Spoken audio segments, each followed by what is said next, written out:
مجھے سحور کی دعوت آئی عذرا آپا کی طرف سے، مگر یہ کوئی عام دعوت نہیں تھی، یہ وقت کے ایک اور دور میں قدم رکھنے جیسا تھا۔ عذرا آپا نے محبت سے خوش آمدید کہا اور پورے گھر کا دورہ کروایا۔ یہ نیا تعمیر شدہ گھر تھا، مگر ہر گوشہ ہر دیوار ایسے ترتیب دی گئی تھی کہ لگتا تھا جیسے کسی پرانے زمانے میں داخل ہو گئے ہوں۔ لکڑی کے نفیس دروازے، پرانی طرز کی روشنیوں سے جگمگاتے برآمدے اور کونے کونے میں رکھی چیزیں جیسے کسی بھولی بسری یاد کا حصہ ہوں۔ دیواروں کے کنارے پر روایتی نشستگاہیں اور وہ خاص خاموشی جو کسی پرانی حویلی میں ہوا کرتی ہے۔ انہی جمالیاتی چیزوں کے درمیان ایک پرانی کتاب نظر آئی۔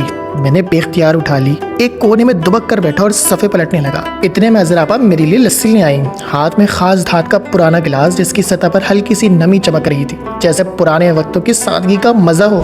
پھر بیٹھک میں محفل جمی، ایک کھلا صحن، چاندنی کا نور، ہلکی خنک ہوا اور درمیان میں صوفی کلام کی ایک روحانی نشست۔ سب سفید لباس میں ملبوس جیسے کسی اور ہی دنیا کے مسافر ہوں۔ صوفیانہ اور نعتیہ کلام پڑھے گئے، سر بکھرتے گئے اور ہر بول ہر لے سامعین کے دلوں میں اترتی گئی۔